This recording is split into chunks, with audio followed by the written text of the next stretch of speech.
Hi అండి, welcome back to mass kitchen. ఈరోజు మనం చేసుకోబోయే రెసిపీ రవా డోక్లా అండి.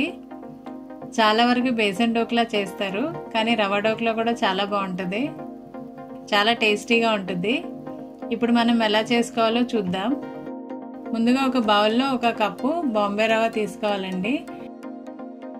అదే కప్పుతో పెరుగు కూడా తీసుకోవాలి. ఒక టేబుల్ స్పూన్ షుగర్ వేసుకోవాలి. రుచికి తగినంత ఉప్పు వేసుకోవాలి. ఇందులో ఒక చిన్న అల్లం ముక్క, ఇంకొక పచ్చిమిర్చి రెండు పేస్ట్ చేసుకోవాలండి. పేస్ట్ చేసుకుని ఈ మిక్చర్లో కలుపుకోవాలి.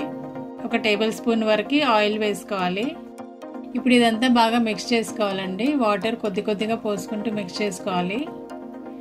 ఈ కన్సిస్టెన్సీ వస్తే సరిపోతుందండి, ఇడ్లీ బ్యాటర్ లాగా.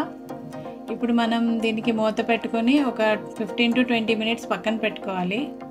ఈ లోపు మనం ఒక స్టీమర్ పెట్టుకుని అందులో 2 గ్లాసులు వాటర్ పోసుకోవాలి. ఇలా మధ్యలో ఒక స్టాండ్ కూడా పెట్టుకుని నీళ్లు వేడి చేసుకుంటాక పెట్టుకోవాలండి. ఇంకా ఇలాంటిది ఒక టిన్ కానీ ఏదైనా తీసుకోవచ్చు. ఒక స్టీల్ ప్లేట్ కానీ స్టీల్ గిన్నె కానీ ఎందులో అయినా చేసుకోవచ్చు.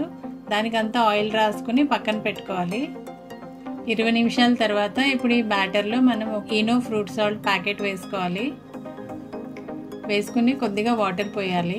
ఇప్పుడు మనం ఇది చక్కగా కలుపుకోవాలండి. స్లోగా కలపాలి, ఒకే డైరెక్షన్లో కలపాలి. ఇలా కలపటం వల్ల మనకి ఎయిర్ బబుల్స్ ఫామ్ అవుతాయండి.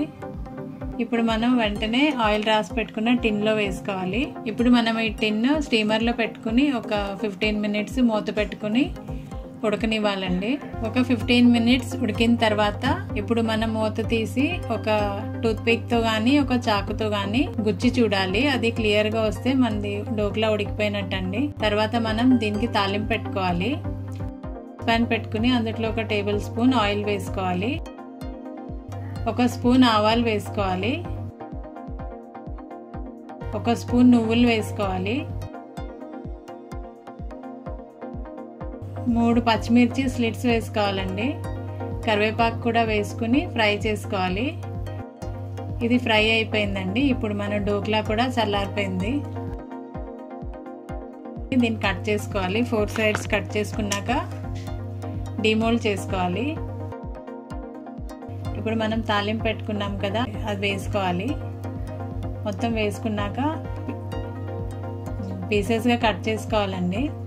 అంతే అండి, మన డోక్లా రెడీ అయిపోయింది. ఇప్పుడు మనం సర్వ్ చేసుకోవచ్చు.